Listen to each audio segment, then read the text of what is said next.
ஆயிரம் கை உண்டென்றால் நீ ஒரு கை தரக்கூடாதா? ஈராயிரம் கண் கொண்டாய் உன் ஒரு கண் என்னை பாராதா?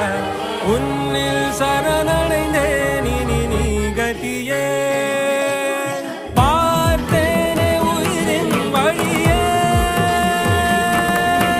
யார் கண்ணும் காணா முகமே. கல்